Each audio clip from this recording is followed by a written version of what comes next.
muchísimas publicaciones, muchísima docencia en distintos lugares, en distintas provincias, en distintas universidades. El currículum es realmente impresionante. Así que bueno, Marisa, todo tuyo. Muchas gracias por venir. No, por favor. Bueno, muchas gracias por la invitación. Yo dejaría encendido, así podemos... Sí. Para ver las caras y por ahí tengo que leer alguna cosita y también ver mejor. Muchas gracias por haberme invitado. Para mí es un orgullo. Le agradezco a Rita, pero seguramente a todo el colectivo que trabaja en el centro de la memoria. Es muy importante para nosotros, es parte de nuestro sostén, mantener estos lugares y tener espacios de pertenencia, colectivos, ¿no? Que a lo largo de la historia argentina han demostrado que son en realidad el bastión y el puntal desde el cual se resisten distintos embates. Bueno, un poquito conversando con Rita, ella me comentaba de cierta inquietud sobre qué era Portugal o por qué se menciona tanto a Portugal como una posibilidad de salida, y está mostrado como un ejemplo. Y bueno, yo lo que hice fue ponerme a estudiar un poquito, porque vieron que hay visiones de las cosas que son siempre interesadas. Eso también les quiero decir sobre mi manera de hablarles a ustedes. Todo el que se sienta, el que se para enfrente a un auditorio está hablando desde un lugar. Yo estoy formada en la educación pública desde los primeros años. He hecho toda mi formación en mi país en la educación pública, y siento una obligación, digamos, hacerme cargo un poco de cómo hacer para explicar lo que está pasando de manera sencilla en distintos ámbitos. Confío que todos ustedes tienen un bagaje seguramente más sólido todavía que yo, hecho en la política y en la militancia, en la cosa comunitaria y social. Pero quiero que ustedes sepan, dirijo en este momento el instituto y la publicación esta, que lo que hace es recuperar un poco una tradición de pensamiento. El instituto se crea hace más de 50 años y la publicación va a cumplir 50 años el año que viene. Se crea a partir de un grupo de militantes del Partido Comunista que junta también a peronistas como Arturo Enrique Sampay, que fue redactor de la Constitución del 49, parte del radicalismo.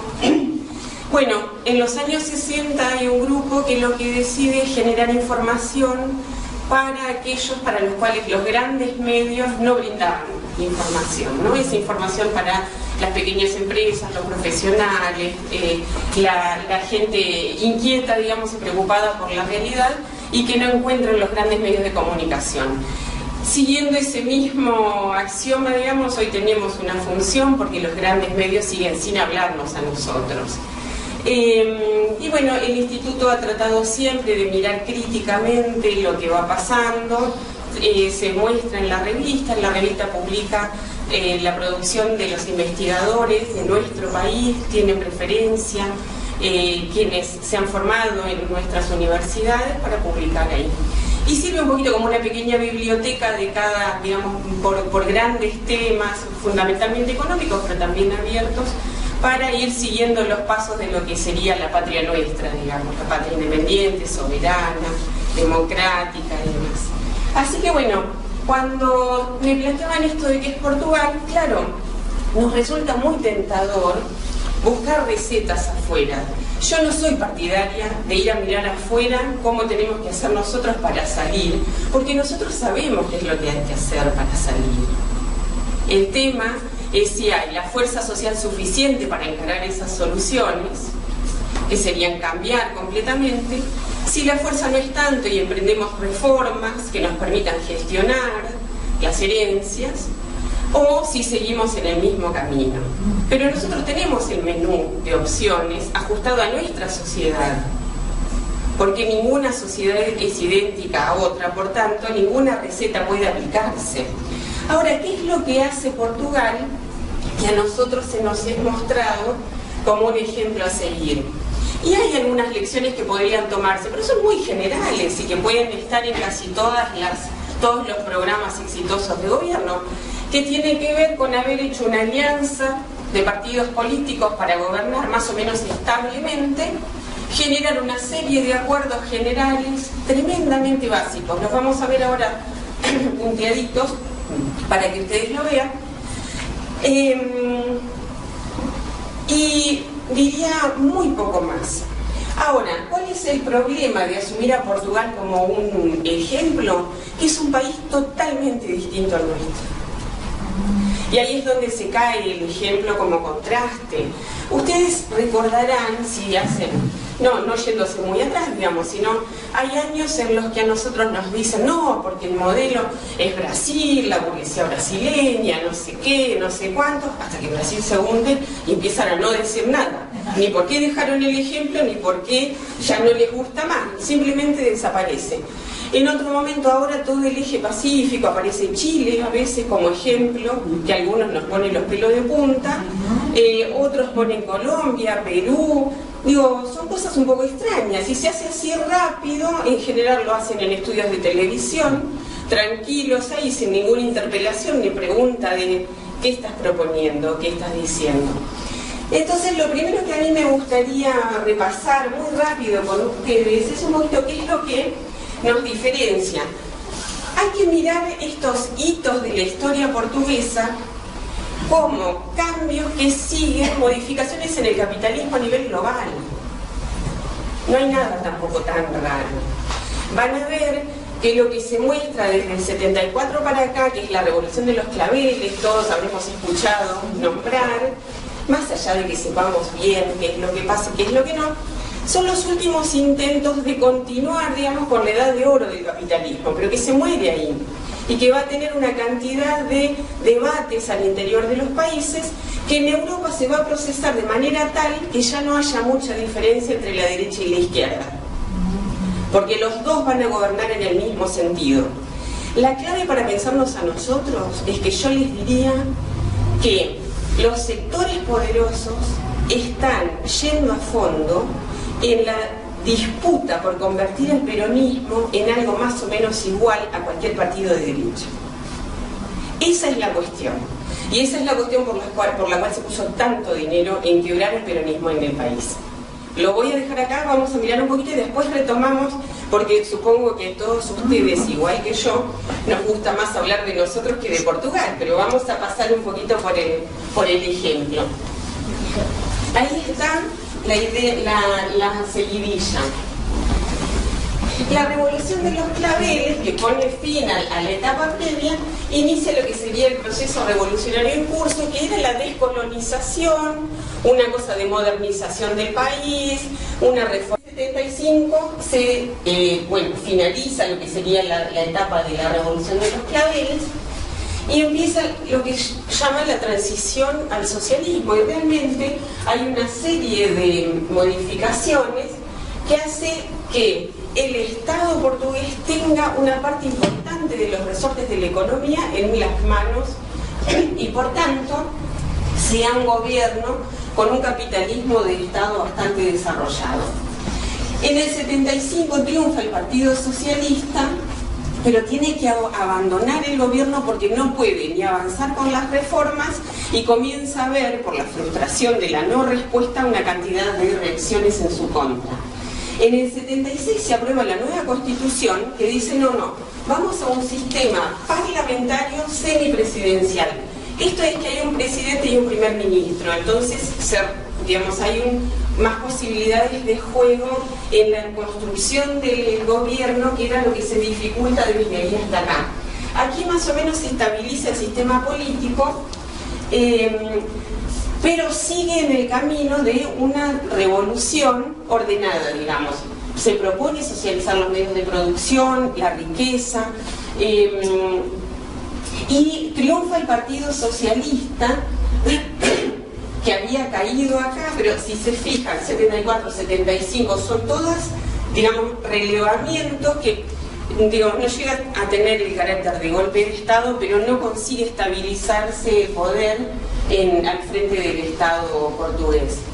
En el 78 vuelve a ganar el Partido Socialista, pero otra vez se tiene que ir, y en el 79 hay alianzas que gobiernan con una mayor amplitud. Hay también bastante fragmentación de los partidos. Entre el 83 y el 91, fíjense, nosotros en esa etapa sufrimos la crisis de la deuda, que es esa reversión de los capitales hacia el norte, también le pega a Portugal. Porque Portugal es Europa, pero es la periferia europea. Entonces, lo que nosotros sufrimos del norte al sur, ellos lo sufren desde el centro de Europa hacia la periferia europea. Bueno, comienza a gestarse en los años 80 la anexión de Portugal a la Unión Europea, y eso significa que hay recursos para que, si ustedes recuerdan, el proceso de organización de la comunidad y luego la Unión Europea tenía que ver con levantar el piso en el que estaban todos los países para después producir una apertura. Eso significó que Portugal, que no estaba bien, fue ayudada para subir el nivel. También le pasa a España bastante. Y todo ese proceso se hace en alianza entre el Partido Socialista y el Partido Socialdemócrata, que es conservador.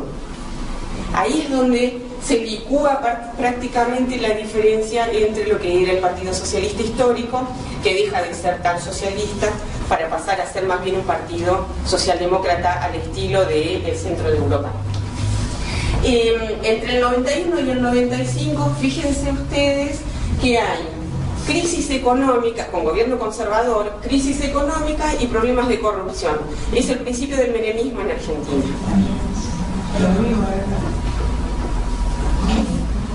Del 95 al 2002 llegan los gobiernos socialistas, pero que continúan con la lógica previa, o sea, no cambia nada. Esto es lo que les quería mostrar, que van cambiando los gobiernos, pero la política es la política que designa ya para ese entonces la Unión Europea.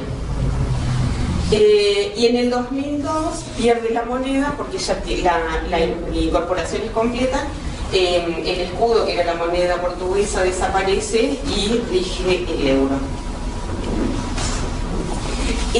Ustedes saben que pertenecer a la Unión Europea implica una serie de compromisos, no solamente en términos económicos, sino de abandono de la soberanía de los estados en función de que pasa a gobernar lo que se llaman las instituciones, digamos, europeas.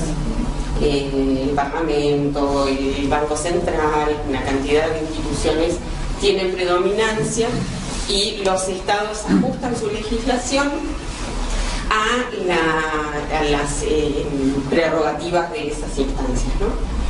Entre el 2005 y el 2011, las políticas son claramente de ajuste. Ellas son mis hijas y mi marido. Teníamos miedo que no fuera público. Entre 2005 y 2011, que acá incluye el periodo en que saca la gran crisis, sí, ¿están bien? ¿Están bien? Sí. Entre 2005 y 2011 se suceden gobiernos socialistas, pero que tienen este objetivo como el objetivo sine qua non de toda la política económica, que el déficit sea cero. Es una obligación de la Unión Europea y todas las políticas deben ajustarse a eso. Sin embargo, en cuanto a políticas sociales, avanza, por ejemplo, la ley de matrimonio igualitario y de aborto legal se aprueban en ese periodo. Pasan muchas más cosas ahí adentro, simplemente quiero englobar las etapas. Dentro de ese periodo, en 2008-2009 comienza fuertemente la crisis que tiene origen en la burbuja inmobiliaria de Estados Unidos y que le pega muy fuerte a Portugal. Portugal integra lo que se llamaron los PIGS, que eran Portugal, India, Grecia y Grecia. No, es un país, bueno, yo me voy a salir. Sí, de España, sí. Perdón, sí. La Irlanda. Sí, de Irlanda. Portugal se encuentra entre los que más sufre la crisis, pero es ambivalente porque no tiene en ese momento la burbuja inmobiliaria, tiene otros efectos, digamos, sufre otros efectos, pero no es por la burbuja inmobiliaria que afecta al resto de Europa. Fíjense que el déficit fiscal, que ahí no hay manera, en el 2009 se pasa del 3% al 9%, siendo una obligación de las economías llegar al equilibrio de las cuentas fiscales. ¿Qué pasa para revertir esa situación? Enseguida aparece un primer plan de ajuste para recuperar terreno. Eso es achicar gasto del Estado de manera que el achique de la economía no pegue, digamos, en el resultado final. Se hacen 3 programas de ajuste para llegar a obtener un acuerdo del Fondo Monetario, el Banco Central Europeo y la Comunidad Europea, la Comisión Europea, que se llama la Troika, exactamente. Lo que se llama la Troika son esas 3 instituciones. El Fondo Monetario entrega un préstamo de 78.000 millones de euros. Es más que lo que nos han entregado a nosotros ahora, ¿no? En 2011. ¿Qué es lo que pasa? Fíjense que este acuerdo... ¿Cuánto equivale al PBI de Portugal? Porque no tenemos aumentan la jornada y eliminan el aguinaldo para los empleados públicos, pasa de 35 a 40, aumenta un año la edad para la jubilación y aumenta media hora la jornada en todo el sector privado. Esto llega hasta el 2015 y en el 2015 asume el Partido Socialista, que está hoy, que va a haber elecciones el mes que viene para ver si se revalida esta política o no. Ahora fíjense que es una alianza entre el Partido Socialista, que es la centro y hacia la izquierda, digamos, ¿no? No es de izquierda, pero aliado con el bloque de izquierda, el Partido Comunista y los ecologistas, los verdes, que tienen un acuerdo parcial, digamos. Entran en el Parlamento para aprobar determinadas cosas y se van. No es un acuerdo a ojos cerrados, que los otros sí asumen como una especie de cogobierno. Y lo que hacen es una política de subsidios e incentivos a las pymes, aumentan el salario mínimo. Piensen que el salario desde el 2013 está en 485 euros. Si ustedes piensan, en el 2006, 2007, 2008, ser mileurista en Europa era ser pobre. ¿Se acuerdan del movimiento mileurista y qué sé yo? Bueno, hasta el 2015, hasta el 2017, el salario promedio, el salario mínimo en Portugal era $485. Recién en el 2018, que es hace muy poquito, suben $600. La jubilación, euros. La jubilación está en 300 euros. Bueno, y hay un aumento de jubilaciones y dice reversión de las privatizaciones. Esto es lo que nos llega a nosotros. Es la prensa habitual. Lo de la reversión es más o menos, no está tan claro. Hay alguna recompra de acciones, hay empresas que entraron en crisis y el estado de las compras, es bastante encubierto. Y lo que yo les voy a mostrar ahora muestra de qué manera se encubre un poco. Acá les muestro para comparar un poquito. Si ustedes miran el producto... Ay, perdón, me confundí. El Producto Bruto de Portugal es este. Son 240.000 millones de dólares. Esto es a dólares para hacer comparable la serie, ¿no? Y el nuestro está en casi 400, o sea que sería casi el doble, ¿no? La economía argentina tiene un ingreso de casi el doble del de Portugal. Ahora miremos lo que pasa cuando miramos el PBI per cápita, es decir, el producto dividido en la cantidad de habitantes. Portugal se va acá arriba y nosotros estamos acá. Son 10 millones más o menos. Son 20 millones y nosotros somos 40 y pico. Entonces, dividido el monto, quedamos acá abajo, nosotros y Portugal ahí. Otro dato interesante, fíjense la relación deuda-PBI. Este es el proceso de desendeudamiento de Argentina hasta acá, y acá son los fondos buitres, el Club de París y alguna cosa más. Y esto ya es el macrismo. Ahora estamos acá.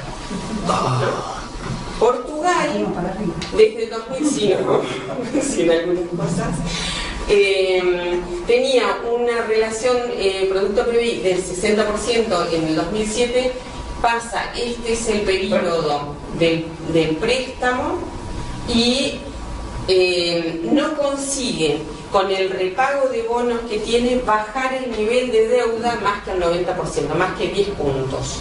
Eso a un enorme costo social.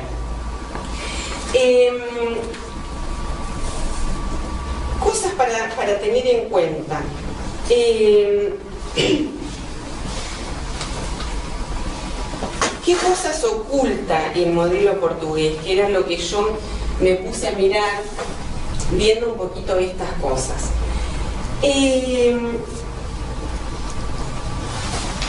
Una de las cuestiones que ocurre es que, y el otro dato importante es el desempleo. Nosotros tenemos desde el 2007 una tasa que fue bajando hasta el 2015 y hoy salió ayer, pasó el 10.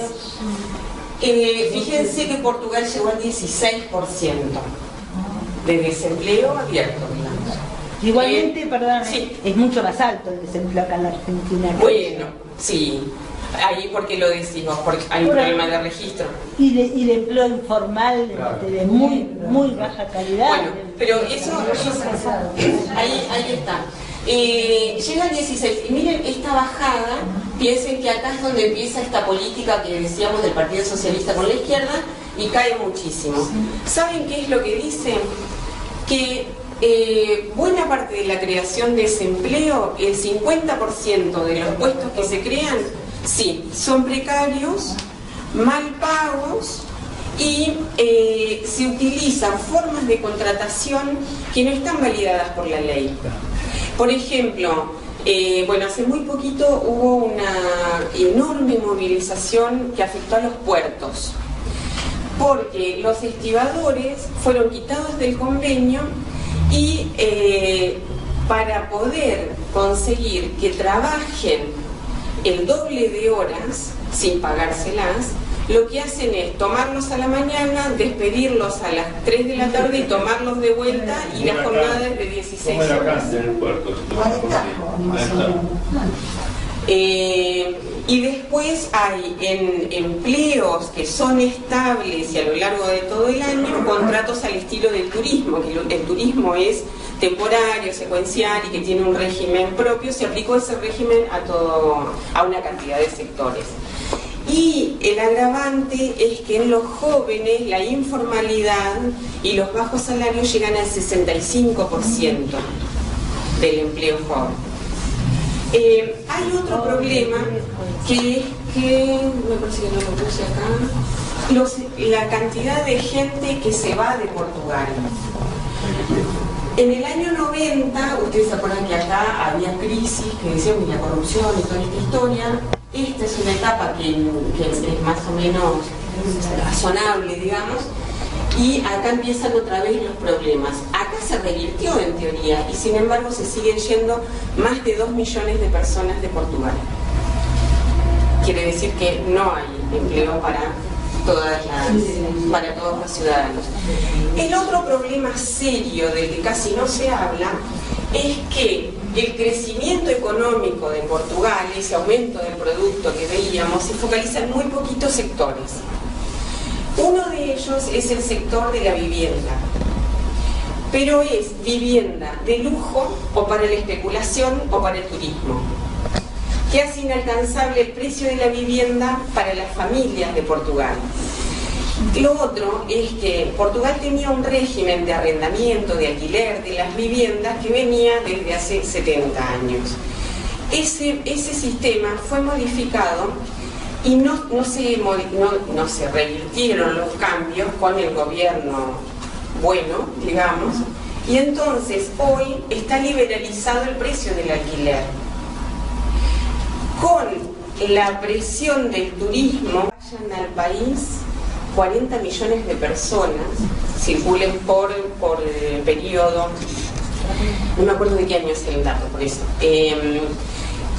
Con la presión del turismo, los propietarios que tenían inquilinos de muchos años los echan al vencimiento del contrato, porque de cobrarles 300 euros, recuerden que la jubilación es 300 euros, que es la población anciana la que tiene los contratos de alquiler viejos, los echan porque por Airbnb se pueden alquilar a 3.000 euros el mes.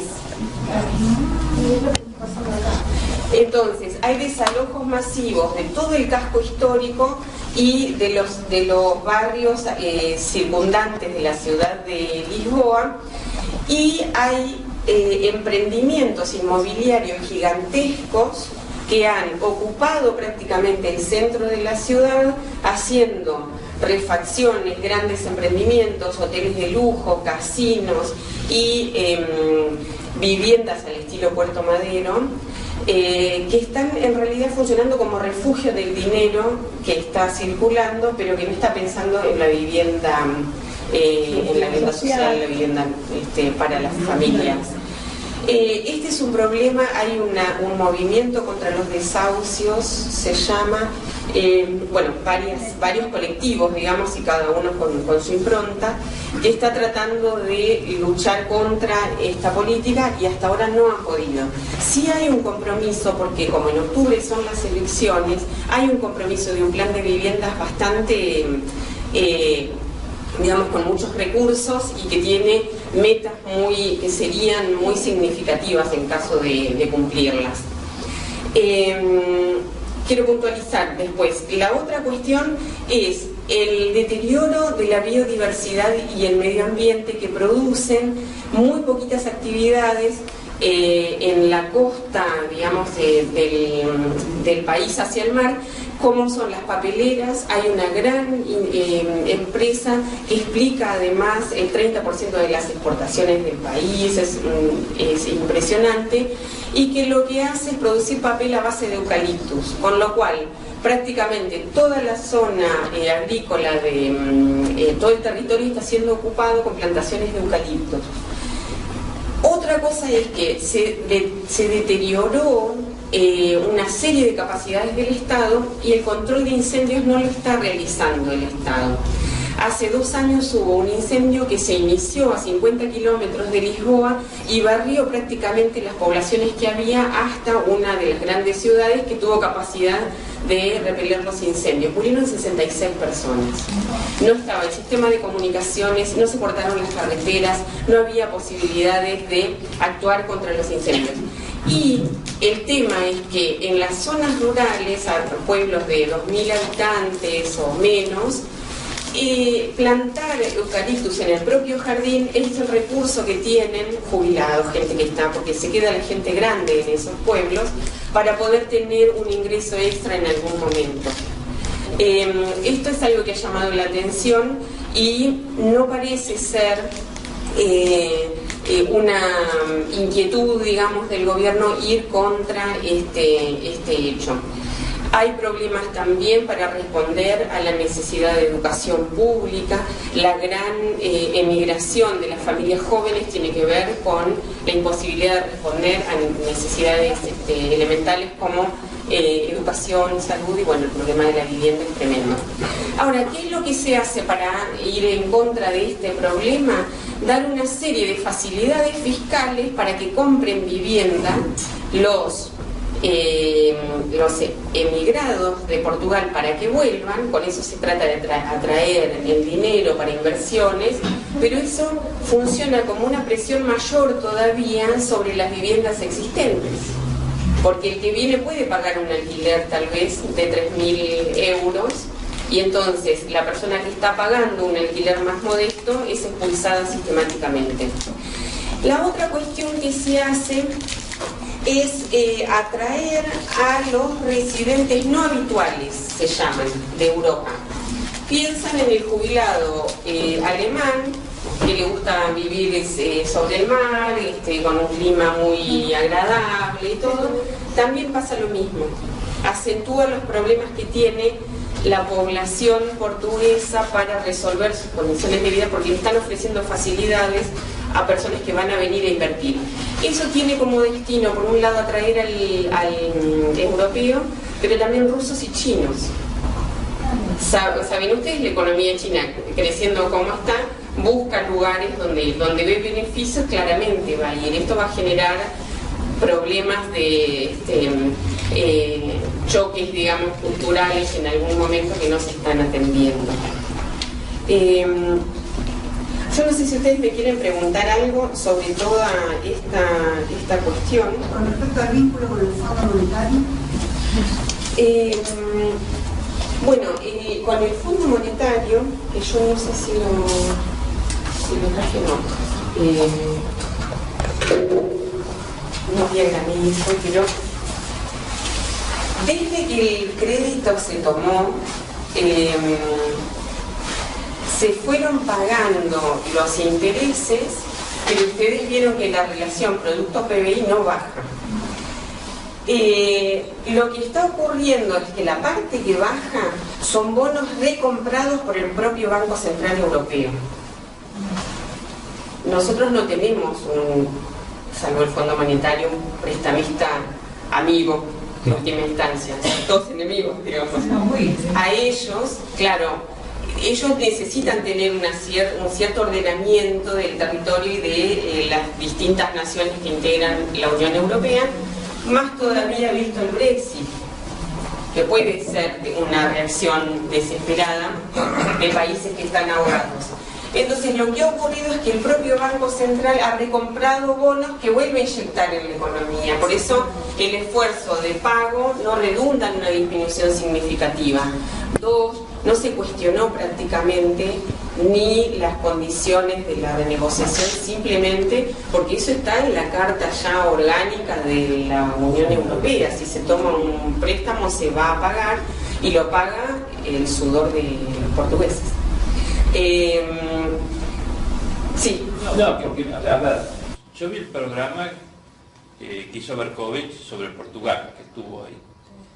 Y si bien había una economista que decía lo mismo que decís vos, es decir, el ajuste se hizo antes, ahora están dando el ajuste, pero el ajuste fue muy fuerte y se hizo antes. Lo que trataba de fundamentar Berkovich sobre lo que había visto y con algunos números es que en realidad el progreso que había tenido Portugal se debía a una confrontación entre el gobierno de Portugal y la Troika, en donde le habían parado la mano al Fondo Monetario Internacional y le habían dicho las reglas las vamos a poner nosotros, es decir, habían tenido una política independiente con respecto al fondo. Eso es lo que se vio en ese programa. Eso es cierto, pero que enmascara procesos que no revierten el proceso general que lleva a que Portugal siga en un camino de ajuste. Porque la recuperación, fíjense que de estar congelados durante 5 años los salarios pasan de 485 a 600 euros. No es una recuperación al nivel de lo que necesita una sociedad que vino ajustándose durante todo este tiempo. Es cierto que la alianza que hizo el Partido Socialista con Izquierda, el comunismo y los verdes dio para todo esto. Es cierto que hubo un plantarse frente al Fondo Monetario, pero fíjense que de cara a la elección próxima se están tratando de sacar de encima a Izquierda y al loco de Izquierda y al Partido Comunista. No van a llegar. Va a haber alianzas después, pero tiene que ver con esto, con que la lógica de los negocios, y acá una lección para nosotros también, es que no basta con ganar una elección. Es fuerza social, es movilización social, es masa crítica, es discusión política sobre qué hacer. ¿Hay organización sindical allá? ¿Cómo es eso? Sí, hay una organización sindical, pero nosotros protestamos con nuestro sindicalismo y todo eso, pero es la 10ª parte de la organización sindical de nuestro país. Si uno miraba, hace muy poquito creo que coincidió el mismo día, un paro de camioneros acá y uno en Portugal. No sé si vieron alguna imagen. Acá estaba prendido fuego todo, más o menos, Y en Portugal había unos camiones parados en una ruta y la gente comía una barbacoa ahí mientras estaba esperando. Bueno, pero de todas maneras, digo, hay organizaciones sindicales muy golpeadas, porque se identificó como el principal problema desde hace muchos años, y eso no ha habido una reversión. No es que el Partido Socialista reivindica el movimiento obrero portugués, ni mucho menos, sino que es subsidiario, digamos, cuando lo necesita lo pone en el medio y cuando no le hace asumir los costos de... Las organizaciones sindicales portuguesas están controladas por el Partido Socialista portugués. Sí, sí. Eso por un lado. Por el otro lado, la negociación con el fondo que puede hacer Portugal igualmente no deja de estar enmascarada por las condiciones que le pongan la Comunidad Económica Europea, especialmente los alemanes. Porque se puede negociar casi cualquier cosa siempre que lo apruebe la Unión Europea. Nosotros no. Sí. O sea, nosotros podemos darnos el lujo de tener políticas independientes, porque no llegamos a integrar una organización supranacional. Los países de Europa no, salvo Alemania y relativamente Francia. Sí, eso es así, que funciona para bien y para mal. O sea, nosotros nos podemos hundir tranquilos y la miseria que no va a haber nadie.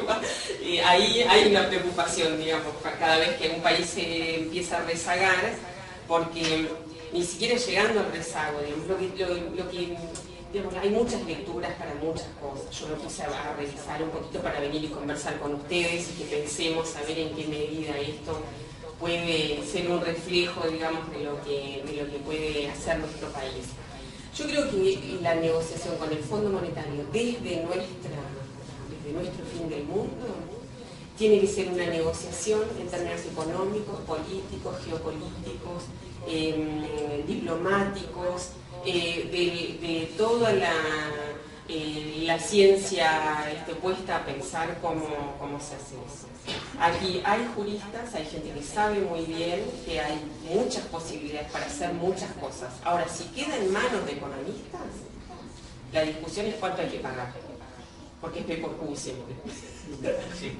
Entonces, esa creo que es algo que es bueno, digamos, actualizarlo como discusión, porque a lo largo de la historia argentina, que hubo juristas patriotas, se peleó a veces desde la ley nuestra, a veces de la ley de ellos, a veces desde la picardía y a veces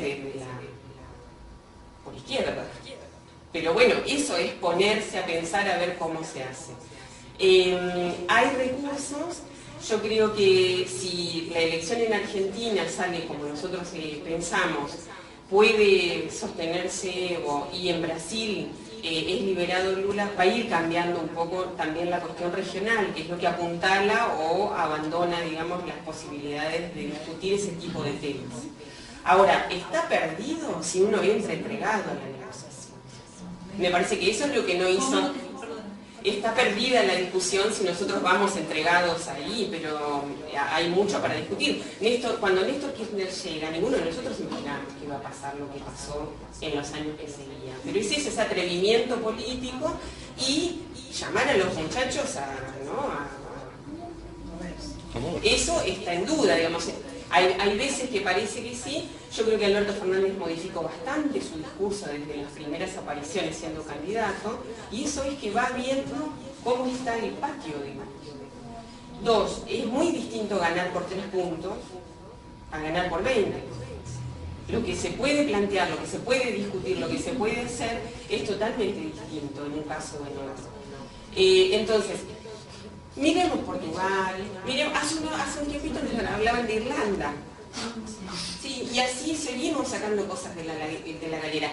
No hay que irse tan lejos.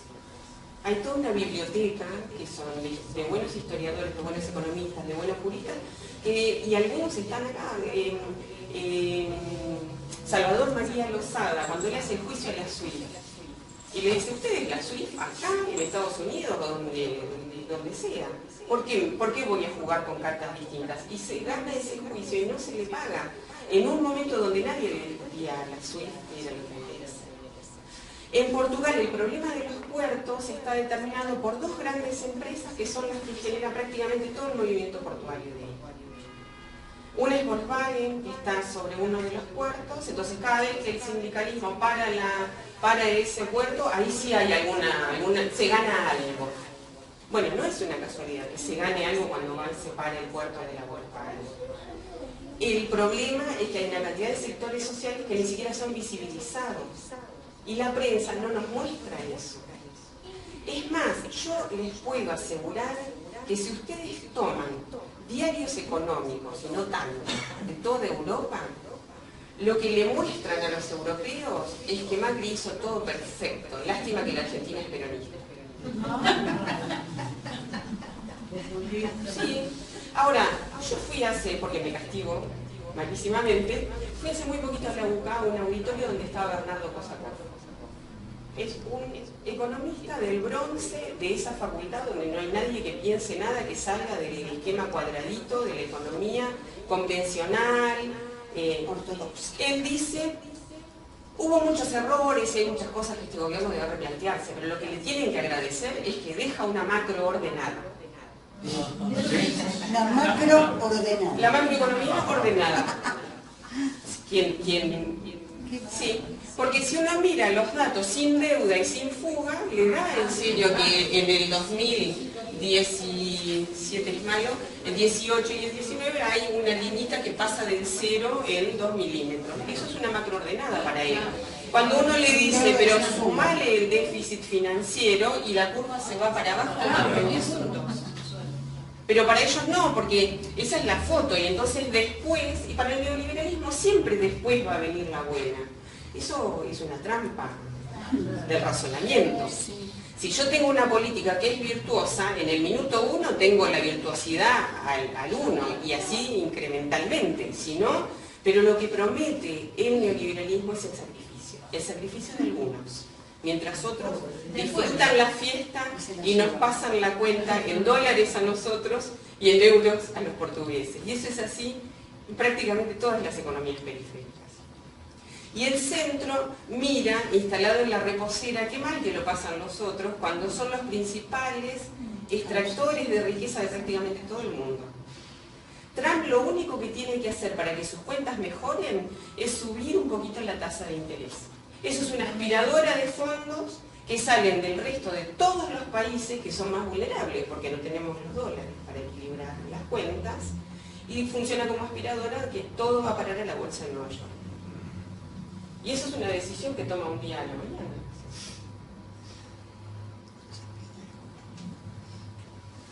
Entonces lo que nos enseña Portugal es que no, por la salida del ajuste no es tan sólida como para garantizar la consolidación del Partido Socialista en el gobierno.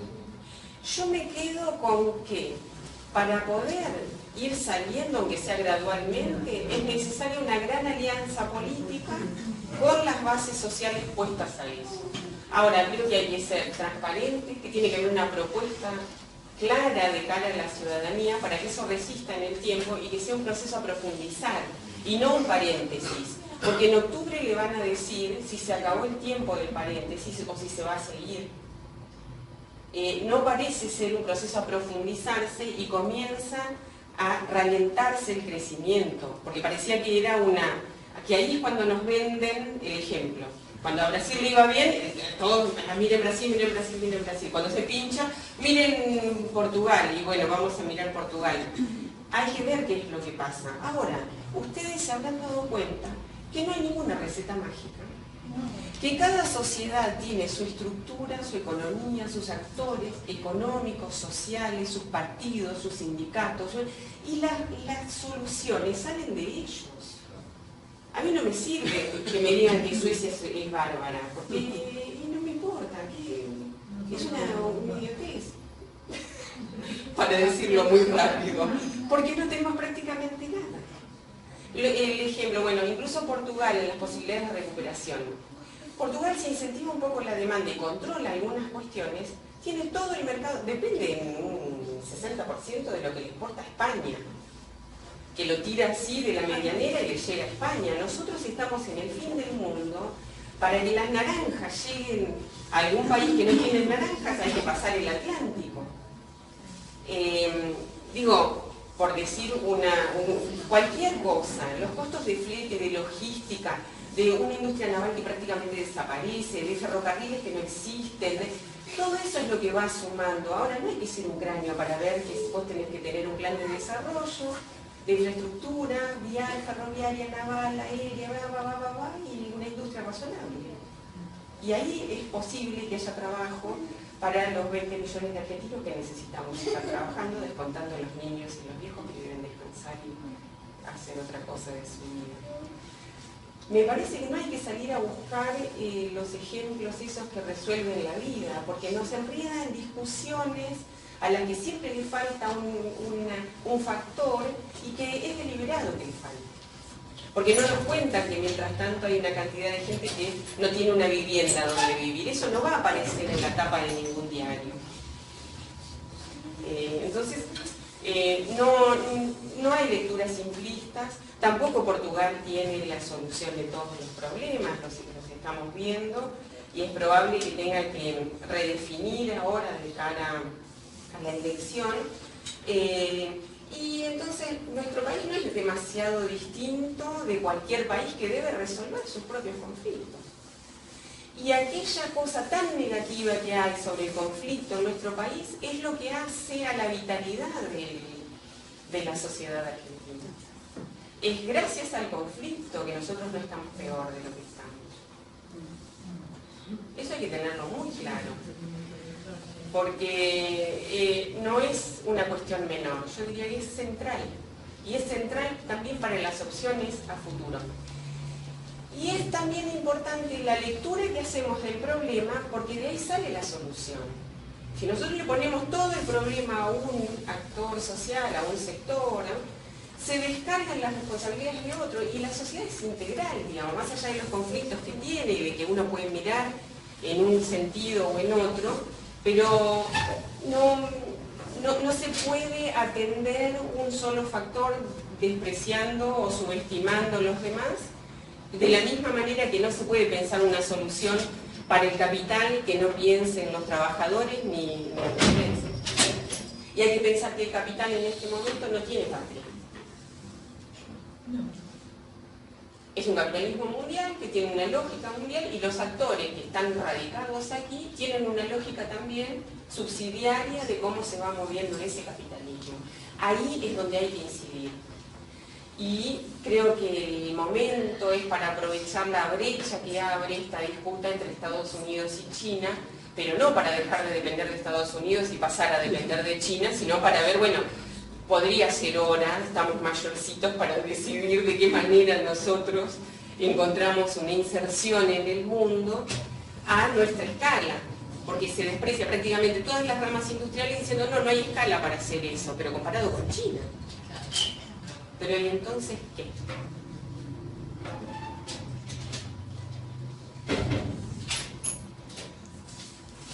¿Una pregunta?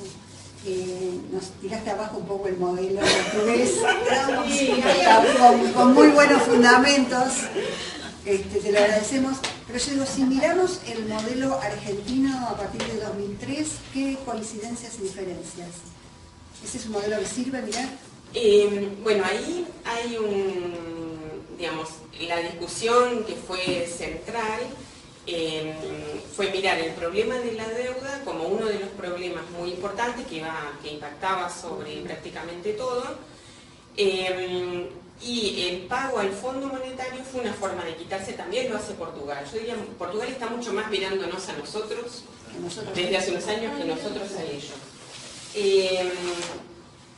Hay un pago, digamos, al Fondo Monetario, pero hay una gran movilización interna. Hay una convocatoria a los sectores trabajadores, a reconstruir lo mejor de las tradiciones populares, digamos, que tiene que ver con ordenar como se podía un sindicalismo difícil, que además ahora está pensando en las elecciones del año que viene, digamos, cada uno tratando de no perder ese espacio. Es muy difícil que se piense o que se los tenga para una lucha más importante. Pero lo otro es que hay que ver si en esta gran coalición que se armó, que hay que reconocerle tanto a Cristina al elegir a Alberto Fernández y la alianza que abre Alberto Fernández, a medida que pasa el tiempo tenemos que sacarnos más del sombrero todavía, porque realmente fue muy eficaz en, por un lado, desarmar el frente opositor y consolidar hacia adentro una gran diferencia. Lo que no me queda claro a mí, porque no hay expresiones claras, y eso puede tener que ver con que si mostrás mucho te juegan en contra, qué sé yo, hay ahí una especulación acerca de si no dice porque le van a pasar factura, o no dice porque no tiene ideas, porque no quiere hacerlo. Tampoco Néstor Kirchner dijo nada hasta el 25 de mayo, ¿no? Y fue después que se fue viendo. Si esa es la lógica, uno podría decir, bueno, todos nosotros deberíamos estar debatiendo, mostrando ideas de hacia dónde hay que ir de manera de condicionar la política que va a venir después. Eso está bastante flor de piel. Yo creo que nuestra sociedad no es privatista, que las estatizaciones que se hicieron más para salvar al sector privado que en beneficio nuestro. Bueno, eso habría que replantearlo, habría que ver cómo se piensa de ahora en más. Ahora, las condiciones del capitalismo son más difíciles. Entonces, la lección que se tomaría como bueno de Portugal es: tus aliados definen un poco el margen de acción que vas a tener. 2, hasta dónde se está dispuesto a desarmar el aparato de relojería, digamos, que está dejando instalado el macrismo. Nosotros no podemos pensar que el macrismo se va y se van los males del macrismo, porque hay mecanismos que son hasta inconscientes en la lógica colectiva que permean y que es muy difícil desandar después. Ustedes, si militan, lo habrán visto lo difícil que es. Estando en ámbitos de compañeros es muy difícil sostener, porque todo el tiempo está hackeado, la derecha mete su discurso, mete las herramientas que tenemos, como toda la telefonía y todas las redes antisociales, y todos son herramientas de los otros, que nosotros hemos podido reapropiarnos y hacerlas funcionar a favor nuestro, es un mérito nuestro.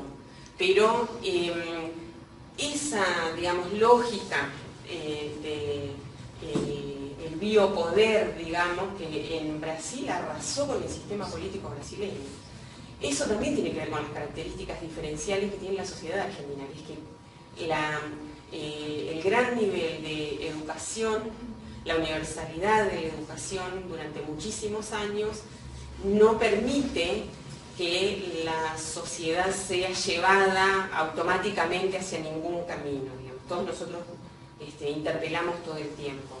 Eso es una característica que tenemos que tenerla presente y tenemos que trabajarla en función de las mejores causas. Es que viene un gobierno en disputa en el buen sentido, en el sentido de la vitalidad de la política. Va a ser como una especie de licuadora constante, digamos, de procesos. Son más rápidos los procesos, la información es muchísimo más ágil, la capacidad de respuesta es más rápida, pero yo creo que el camino que se emprendió, que es de un consenso, que en la parte que no nos gusta es que el consenso se amplía mucho hacia esta mano y para acá no hay nada, pero con eso es con lo que hay que jugar, y a eso es a lo que hay que sacarle el mejor jugo. Entonces, cada uno de nosotros está en seguramente múltiples espacios, el barrio, la universidad, la escuela pública, el hospital, bueno, desde todos los lugares hay que hacer escuchar voces conscientes, razonables, que tengan racionalidad respecto de en qué contexto nos estamos moviendo, y me parece fundamental sostener los espacios colectivos. De ahí es de donde sale. Si ustedes están acá desde hace tantos años y siguen encontrándose y buscándole la vuelta al asunto, es porque se ha tenido esa idea de que solo no se puede. Me parece que eso, replicado en múltiples instancias, no necesariamente para hacer el asambleísmo que no llega a ningún lado. Yo creo que hay que referenciarse en líderes, en figuras, en distintos estamentos. Vieron que a veces uno tiene un referente que es alguien simplemente que ni siquiera tiene un cargo que lo valide como tal, pero es alguien que suma, que lleva, que es capaz de transformarlos a veces pequeños entornos. Eso es aportar a no seguir empobreciéndonos, más allá de lo que pasa en términos económicos. Me parece que mantener ahí una cierta luz, digamos, de hacia dónde queremos ir. Y eso está en nosotros. Ha habido momentos muy complicados, no sé, que nos espera. O sea, es difícil, pero no creo que sea de los más complicados. Se han conseguido sostener algunos pilares de la República, se ha reaccionado bien, digamos, bueno, toda la lucha por la memoria es un bastión y eso es muy importante. Y en lo que sí han podido atentar, me parece que se le ha puesto un claro no, digamos, a una cantidad de procesos bastante tristes en esta última época. Así que mi panorama es, más allá de Portugal, es nosotros tenemos que construir las respuestas. Y eso a la larga, digamos, siempre va a estar, como una especie de... Seremos la maldición de la derecha, pero que estemos bastante loable. Sí. Pero está muy bueno que hayas como desmoronado Portugal, porque nos obligás a llevar la mirada, claro, al proceso que nosotros llevamos, porque el proceso es muy exitoso, digamos, es para lo que sucedió. El desendeudamiento nuestro, el endeudamiento de ellos por parte del Partido Socialista son cuestiones que diferencian mucho un modelo del otro. Entonces me parece que está muy bueno en que pinches ese globo para que podamos ver, digamos... Y ver que hay una lógica del capital que le pegó a cada país y que la recomposición de Portugal tiene que ver con la recomposición de capital. Al costo que sea, digamos, pero hay algo que tiene que volver a arrancar. Entonces no confundir procesos como si fueran revolucionarios, que son en realidad, bueno, hay que poner de vuelta la máquina acá porque no es como ahora, que uno puede encontrar en AEA que todos los empresarios van y le dicen a Macri, che, ¿cómo puede ser? Nos defraudaron. ¿Qué pasó ahí? ¿Te defraudaron? Si vos luchaste por la libertad, por el no Estado, por la no regulación y lo que sea, lo que pasa es que el capital, cuando le va bien, quiere estar solo. Ahora, cuando le va mal, quiere Estado, pide gritos el Estado. Que vengan, porque además se dieron cuenta de que acá, Roca, todos estos muchachos, a nosotros nos pueden parecer jugadores de la Champions, pero insertos en el mundo ese que tanto querían, son la B metropolitana. Entonces, ahí está el problema, digamos, de que hay una lógica que se cree que sin ningún Estado yo después puedo hacer, claro, eso dura un tiempo, pero produce un proceso de financiarización donde toda la estructura productiva no ve nada de lo que está ocurriendo. Y es lo que nosotros sí vemos en cada uno de nuestros barrios en el país. Y había una pretensión también de esa burguesía de que ellos iban a ser los beneficiados por todas estas políticas. Pero el capital tiene coroneles en otro lado. Y esos son los que definen las reglas del juego. Que son los que se pueden ir también cuando la cosa empieza a andar mal y los de acá se tienen que quedar acá. Salvo Roca, que arma la fábrica en Estados Unidos y que hoy Argentina le importa poco, porque le importa en términos de, bueno, el mercado que tiene ya consolidado, pero resolvió el problema de la inestabilidad argentina aprovechando en parte la lucha de Cristina Kirchner para que Chávez le pague la estatización de Sidor en Venezuela, digamos. Lo trajo un peso acá y hoy es la fábrica... Cuando se había comprometido a invertir acá. ¿Sí? Sí. No lo trajo acá como habíamos dicho. Claro. Ahora, también es cierto que todos estos muchachos van a estar sentados en la mesa de Alberto Fernández. Pero Cristina le hablaba como si fuera una burguesía nacional que no existe, no existe, que no es una existe porque propia, tiene ¿no? una lógica muy subsidiaria del capitalismo No global. existe la burguesía nacional. ¿Por qué no existe acá y en otros países? Pero ¿dónde existe? Claro. Ahora ya en ningún lado. Ahora. Es capital, y hoy el capital está internacionalizado, pero no es que... Ahora, pero hace 30 años no era eso. Bueno, pero hace 30 años tenías a Madames, a Kember, a Hellbach. Claro, toda la saga Hellbach, si querés. La tenías acá y en Brasil había a su escala, que es el doble, no sé, 10 veces más la de Argentina, y en otros no. En Chile ha sido el Estado el gran impulsor de la economía chilena con el cobre y un par de actividades. Pero hoy eso es una categoría que no existe. Ahora, ¿que no se puede hacer nada? No es que no se pueda hacer nada. El tema es quién comanda el proceso. Si alguien que le va a obedecer o alguien que los va a alinear. Decían muchos profesores nuestros, burgués nacional es aquel que acepta las reglas de juego del patriota que esté al frente del Estado. Primero, un patriota, segundo, un Estado, y tercero, veamos, ahora venimos de la etapa donde no ha habido nada. Pero no es que no puedan cuadrarse, no es que no se pueda generar alguna cosa de... Y Bolivia es muy distinto a nosotros. Sí, pero bueno, el proceso boliviano está sentado en una gran movilización sindical obrera, partido también de izquierda, y una reforma constitucional que nacionaliza los recursos, petróleo, minería, litio, todo, y en lo que, porque no tiene capital, cuando inicia el proceso no tenía capitales propios, necesita que vengan las empresas extranjeras, pero las hace venir y las sienta como si fuera el hijo del vecino, que eso a los tipos los enerva, que un indio los haga sentarse ahí. Y han tratado de, desde comprarlos, quebrarlos, hacerles cometer ilegalidades. No conocí hasta ahora.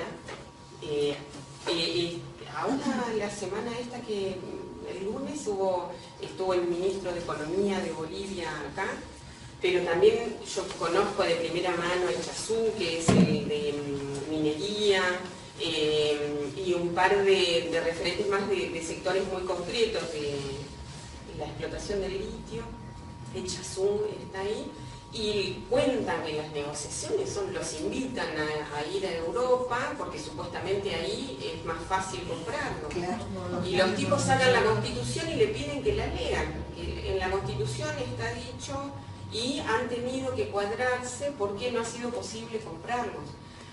Con todo lo que tiene el régimen de asedio y que si no logran que por el voto sea destituido Evo, yo creo que la presión al estilo Venezuela va a aumentar. Pero bueno, es un régimen que ha resistido en un país muy chiquito, digamos, pero que supo ver algunas coordenadas. De la misma manera acá podría apuntarse a muy pocos sectores que sean sustraídos a la lógica esa del capital global pensando en el desarrollo. La otra es que, más allá de que el Estado intervenga directamente en la producción, generar regulaciones férreas para eso. Ahora, para eso es necesario un Estado coordinado, no que se le dé un ministerio a cada fuerza política, porque me imagino, Massa con uno, el otro con otro, sí, cada uno haciendo de eso una tinta propia. Además, nosotros hemos tenido históricamente dos procesos que intentaron desarrollarse en ese sentido, del 43 al 55 y del 2001, incluyendo el gobierno de Dualde, hasta el 2015. Podríamos aprender de esos procesos. Si bien el proceso económico es diferente, hay otros temas en los cuales podríamos cambiar cosas. Digamos, estamos hablando en materia de educación, en materia de salud, en materia de desarrollo tecnológico. Sí, y en 2015, igual que digamos, el proceso de sustitución sigue hasta el 73-74, ahí lo rompe, en el 75 primero Rodríguez, después la dictadura rompe el modelo, digamos, de sustitución de importaciones. Pero en 2015 no estaba agotado esa red, tenía problemas que podían corregirse. El tema es que acá metieron nafta al fuego. Entonces, bueno, hoy sí tenemos, pero el problema lo tenemos nosotros. La burguesía esa, o los sectores dominantes, de alguna manera, bueno, sí, algunas cosas no salieron mal. Pero... El problema es básicamente, el problema de la economía en el 2015 era básicamente el mismo que en el 52, apareció la restricción externa. Sí, pero bueno, ahí yo creo que cuando decimos el consenso para llegar al gobierno, es el consenso después para gobernar todo el tiempo. Y me parece que ahí hubo estrategias equivocadas en función de la estructura económica que teníamos. Uno tenía que tener a los sindicatos muy cerca de las políticas para que eso no derivara en una pulseada, digamos, y el gobierno se fue quedando solo. La política de alianzas. Claro, una política de alianzas claras, y si uno piensa también los procesos de definición de los candidatos y todo, no tenía lógica con la... Y eso se paga, digamos, porque la política va hacia un lado, cree que da derechos y qué sé yo, y se sigue creciendo, y el pueblo quedó ahí abajo. Y no te enteraste hasta que la elección sale mal. Eso es algo para aprender, me parece, de la construcción política. Y siempre una oreja pegada a los sectores con los que querés ser acompañado, porque si te abandonan los tuyos. Y más gráfico que los últimos actos en Casa de Gobierno, en el patio de las Palmeras, con los jóvenes nada más, es imposible, o sea, era muy difícil, no sé si ustedes militaron, pero militar era arduo eso, porque realmente se quedó solo. Entonces no hay misterio, se desgastó, se agotó, se ve internamente el proyecto, y bueno, los otros están quedando más pegados para comer crudo. O sea, se agota también porque hay una crisis internacional. Pero fíjense que la crisis empieza en el 2008 y a Argentina no le pega hasta el 2011. Bueno, porque justamente, pero empieza una planicie en nuestra economía. Nosotros veníamos creciendo a 13 puntos por año y pasamos a crecer 1 o 2 puntos, 2 puntos y medio. Fue una planicie. A mí me parece que no lo explica tanto la crisis internacional que podría, sino la crisis internacional más tus dificultades para ajustar eso. Entonces, cuando vos no querés frustrar a nadie, le decís a todo el mundo que sí, bueno, que la cosa siga y los subsidios no los ibas a poder aguantar, y la gente no entendía que la luz barata era porque el Estado le estaba dando el subsidio.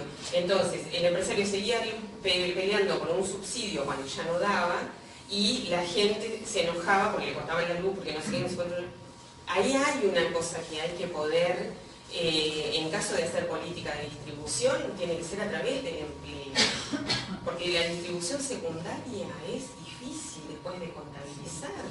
Entonces la gente que de repente se pudo cambiar el taxi, qué sé yo me lo hago trabajando, y qué sé yo, y qué sé cuánto, y paga 2 pesos el gas para trabajar. Entonces, digo, hay una contabilidad que no está funcionando y que no hace visible lo que un Estado que distribuye, como es de manera secundaria, ocurre mágicamente. ¿Cuántos de nosotros sabemos en realidad cuánto se nos está sumando al salario por el subsidio a la luz, al gas, a las naftas, por la escuela en condiciones? Ahora que la escuela se está cayendo mucho, nos damos cuenta. Además, la distribución secundaria va a parar a todas las clases sociales por igual, lo cual es injusto. Es muy cierto lo que decís, pero también eso no implica la mejora de los indicadores en tan corto tiempo, que es lo que le estamos reclamando a Portugal. Lo explica, pero no puede ser permanente. No. Porque vos abonás al voto a la derecha con eso. Porque el que de no vestirse empieza a vestirse lindo, de tener la casa destruida, empieza a tener la casa pintadita y linda, le pone el aire acondicionado, y después quiere el auto, y después del auto va a querer otra cosa, y que el hijo vaya a no sé dónde, y que... ¿Se entiende? Y esa es una lógica liberal. ¿Por qué van a votar progresismo si les estás dando las cosas que la derecha le da? Que además la derecha le dice. ¿Por qué van a volver a la escuela pública si pueden pagar la privada? Claro, ¿Por qué van a caer en la escuela pública? ¿Por qué van a caer? ¿O por qué pedirían una mejor sanidad pública si pueden pagar con lo que se ahorra de luz? Sí. Ese es Una pregunta, a mí siempre me dio la sensación que el gobierno a los 12 años estuvieron por encima de la demanda popular. Es una lectura, José, no sé qué les parece a ustedes. No entendí.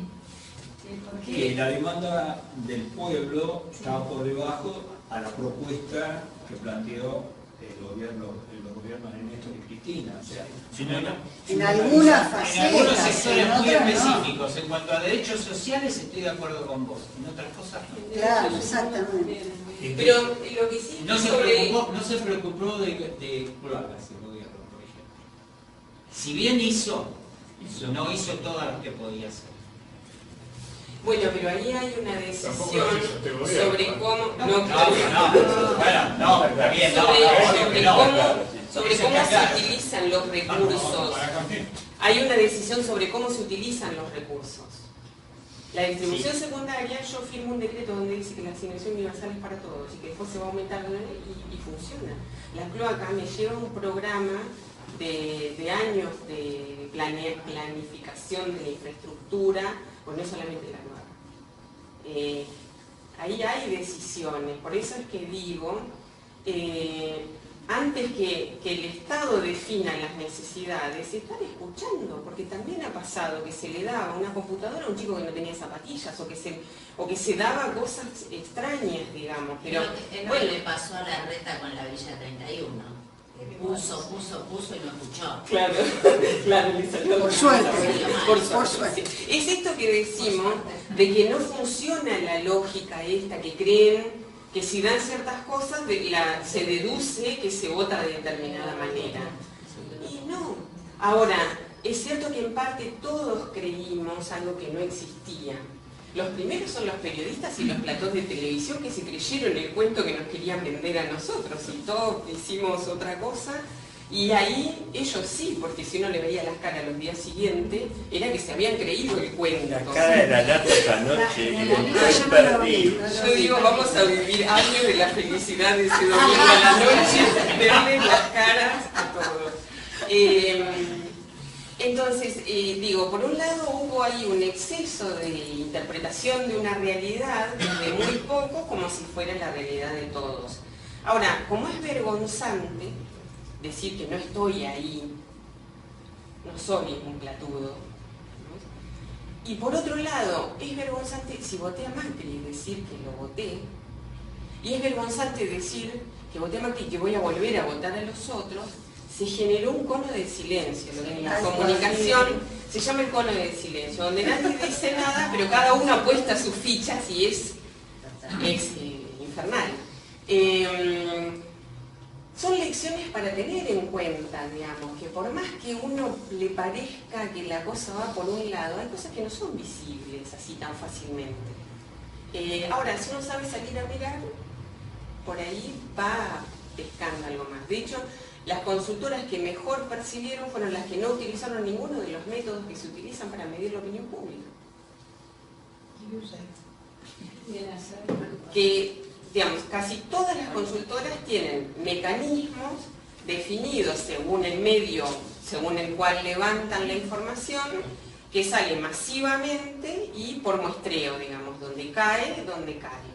Ahora, eso tiene el problema de las medias, digamos, y de que, según el método que vos utilizaste, por ejemplo, la llamada a teléfono fijo segmenta, la llamada vía WhatsApp segmenta, la encuesta de tipo online segmenta también. ¿Y quién se fue claro, a los barrios, a los partidos del primer cordón, segundo cordón, tercero? Y solo dos. Mucho más costosa, por eso. Sí, y también una cierta confianza en que antes era todo mucho más homogéneo. Claro. Ahora eso es una dificultad también para nosotros, la heterogeneidad de los sectores sociales. Si ustedes miran hoy, si esto fuera una pirámide de la sociedad argentina, un gráfico de la sociedad argentina, supongamos que toda la barra está ocupada hasta allá, es el 100. Hasta el 30 yo tengo entre desocupados, informales, salarios bajos, seguro. Del 35 al 65 tengo el estrato del 20% que tiene un trabajo razonable. Y recién el estrato del 20% superior está tranquilo con el trabajo, gana bien, tiene condiciones laborales buenas. ¿Quién sobre ese 20% están hechos casi todos los estudios de industria, de empleo, de no sé qué, no sé cuántos se van en la Toyota, se van en no sé qué, ¿no? Y sacan todas las conclusiones sobre... Es el perfil del que consume. Por eso se lo conoce de que tanto. consumen, y es lo que tiene en mente quien hace la política de empleo, que todos tienen que llegar a ser como ellos, porque es como Portugal. Y Portugal sería ese 20% de la política de empleo.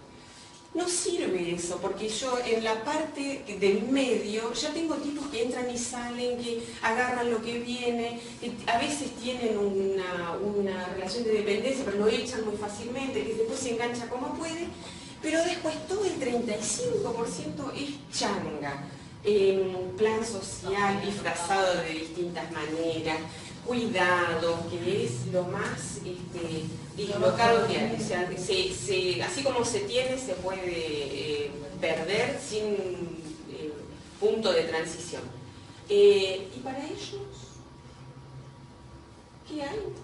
En general son propuestas de ingreso universal, que es darle los pesos, sean 2.000, 5.000, 15.000, para que no jodan, que no corten la 9 de junio y que no nos veamos en la ciudad de Buenos Aires. No puede ser eso. No puede ser eso. Y buena parte del sistema político incorporó que ese 35% está perdido. Eso es una inmoralidad. Hay que poder pensar políticas de empleo para ese sector de punta para que sea el que arrase el mundo, que consiga trabajo en cualquier lugar del planeta, que vaya, que venga, que mande plata, que no mande plata, que haga lo que sea. También hay que pensar en la política tradicional de empleo, que era para la industria, ¿no? Pero también hay que pensar en la economía social, solidaria, cooperativa, mutualista, el trueque, todo eso, que emerge en las crisis, pero que después no se van. Y apenas asume un gobierno medio bueno, ya piensa que está resuelto. Y esa gente mal vive en situaciones que hacen muy difícil. Piensen en ese 35%, al que hoy le decimos, mira, yo tengo una pyme textil, vení desde Catán a trabajar acá, estoy en San Martín, tengo un trabajo para vos. Esa persona es muy probable que no tenga ni ropa, ni calzado digno, ni el pasaje durante un mes, ni cómo comer durante un mes fuera de su casa, ni la salud para aguantar un trabajo, ni nada. Ahora lo que se le dice es, no quieren trabajar, se perdió la cultura del trabajo. ¿Y qué haces como Estado si perdiste la cultura del trabajo? ¿No se te ocurre pensar que alguna responsabilidad tenés? ¿Y qué hay que hacer?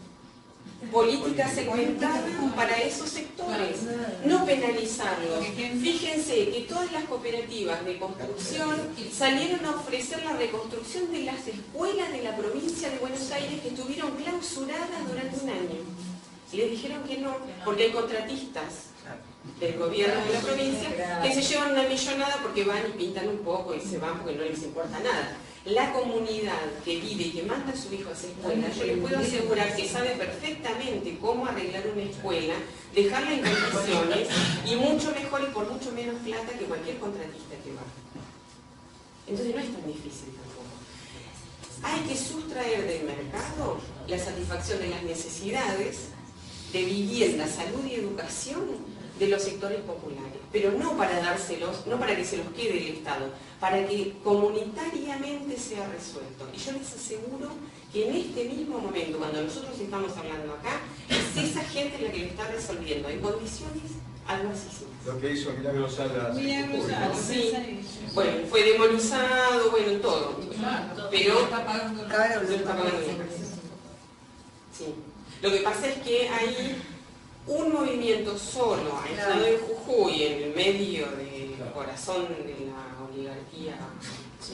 Es contra el Estado más que... Sí, por eso digo generar redes, estar siempre en vínculo con otros que hacen las mismas cosas y que pueden dar, donde puede haber ida y vuelta sobre cómo se Hay algunas, hay iniciativas desde ese lugar, digamos. Incluso hoy salió, lo de hoy salió en el diario, ahora no me acuerdo los gremios, que es para tratar de, o sea, de formar gente en el trabajo. Pero bueno, ayer estábamos hablando con gente de la UOM, que están formando, es para formar gente, pero además para, digamos, buscar acuerdos con distintos sectores, distintos gremios, pero para tratar de impulsar laburo genuino, ¿no? Sí. Digamos, o sea que hay un movimiento por ese lado.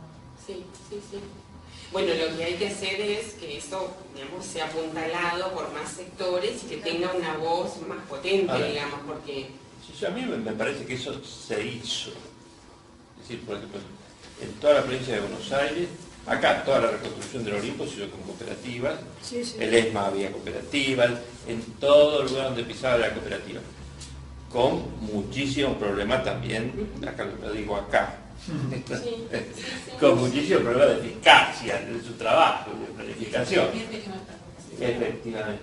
Pero hoy había arquitectos, le ponían ingenieros, le ponían contadores. Yo creo que eso se hizo. El problema es que el trabajo también hay que obligar a las empresas a dar trabajo. Exactamente. Por ejemplo, tengo muy claro, por ejemplo, en la ley que presentó Heller de modificación del sistema bancario, ahí lo decía muy clarito, el sistema bancario está ganando 4 veces más que en el 2001, con 54 empleados más que en el 2001. Y entre esas cosas, había elaborado un proyecto para que en todos los pueblos donde hubiese más de 2.000 habitantes y no hubiese un sistema bancario, tenía que haber un banco. Es decir, hay que obligar a dar trabajo, porque hay empresas, las grandes empresas reciben subsidios, todos los de Vaca Muerta reciben subsidios, es decir, hay que obligar también a dar trabajo, porque si no, parecería ser que el único dador de trabajo es el Estado, y eso no puede ser. Hay que crear condiciones macroeconómicas y después obligarlos a los tipos. Hay que tener una relación de fuerza que te permita a un Estado que pueda intervenir de esa manera. Es una relación de fuerza y, como ella dice, la comunidad organizada. La comunidad organizada que presione permanentemente, ¿no? Pero me parece que para hacer eso tenés que modificar la Constitución del 53, porque ahí agarrás el artículo 14 bis, es muy lindo, te promueve el trabajo, hay un montón de cosas muy hermosas. Y yo siempre recuerdo una anécdota de un preso ocupado que presentó un recurso de amparo en la justicia para que se expidiera rápidamente por su problema. Que diga todo lo que decía el 14 bis. Y el juez le contestó rápidamente, le dijo, la Constitución del 53 lo promueve, pero no lo garantiza. Más claro que eso, agua. Pero yo creo que las constituciones y las leyes y los decretos van después de la presión social, que es nuestra experiencia de lucha. Claro, en la Plaza de Mayo hubiese empezado a pedir permiso para dar la primera marcha. En la plaza todavía estamos... Claro, si ustedes miran la relación inversión-PBI, no está tan lejos de los países de Sudamérica, digamos. Es una relación razonable. El tema es que está toda focalizada en Vaca Muerta y en muy poquitos sectores, y todos los demás se achicaron. La industria automotriz es estable, porque tiene un régimen especial. Entonces, ahí funciona como Unión Europea, digamos. Porque hay una serie de balanceos, bueno, se mantiene más o menos estable. El resto de la inversión fue toda a Vaca Muerta. Con los precios internacionales cayendo, no hay mucho. Entonces, no se están generando los empleos. Ahora, no hay ninguna política ni de incentivo, la política crediticia. Si yo tengo bonos que me están dando un rendimiento del 90%, 85%, voy a ir a hacer una inversión que con toda la furia, y si me va bárbaro, voy a estar en 15%. No sé, un buen balance sería un 15% en una empresa productiva. Por eso es racional lo que hacen, pero por eso es necesario que el marco obligue, digamos, y que si se dan beneficios para la inversión, después se fiscalice que la inversión se haya hecho. Claro. Eso es como todos. Casi no hay en la teoría liberal ninguna política de control de nada, es simplemente darle porque después capital y después derrama y después no sé qué, y por eso cuando una cantidad de cuentos. No, en realidad acá y en cualquier lugar del mundo, a quien no se controla seguramente no va a ser lo que decía un economista, Gabriel Palma, no hay que pensar mucho en Corea, cómo hizo Corea, qué sé yo, porque uno suelta un coreano acá y se vuelve porteño a los 2 días, porque si no el contrato es control. No es que hay que ser coreano para que todo vaya bárbaro. En Corea te fusilan si no cumpliste la palabra con el Estado. Los hombres son buenos, pero si se los controlas... Sí, lo controlas. Una pregunta, porque para eso tiene que haber un marco legal. Y tenemos un gran temor a modificar la Constitución, y eso es preocupante. Eso hay que dar el marco. Vos hablabas de Bolivia. Bolivia se sustenta en la Constitución. La Constitución es un acuerdo fuerte que queda para un gobierno y queda para el futuro.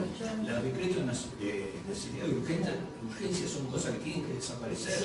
Y si no desaparecen, que aparezcan quienes no están de acuerdo con eso. Para mí es el acuerdo. Bueno, el movimiento por la nueva Constitución o la reforma fue muy fuerte en 2016 y 2017, pero Cristina pidió que se desactive.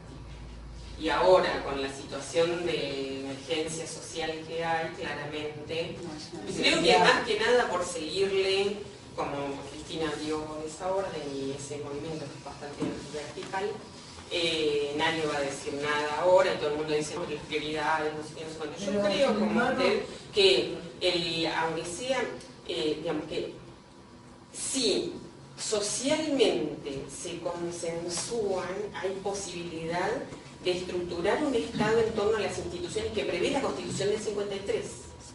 El tema es que cuando alguien no lo cumple no hay suficientes reaseguros. ¿Por qué?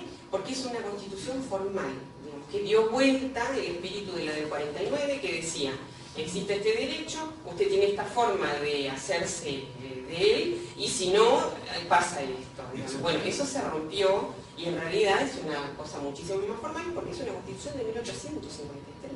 Sí, hoy un artículo en el diario decía, Justicia Legítima opina que hay que reformar la Constitución. Sí, pero son lecturas a veces que hace la derecha porque todo el mundo se asusta, entonces eso hay que Sí, entrar y mirarlo. Vieron que también salió lo de que Solá dijo la Junta Nacional de Granos, qué sé yo. Él dijo, hay una experiencia en el país. En la política online pusieron el rótulo así de que Solá tenía la Junta. Lo levantan como amenazas. Ahora, en el Instituto Pacha hasta el 2016 había una comisión trabajando en la reforma. Sí, yo integré en movimientos de eso, uno que fue muy amplio, pero si no tiene respaldo político es muy difícil hacer eso, porque también, no sé si hay muchos abogados acá que me van a matar, pero son una rufla bastante. Sí.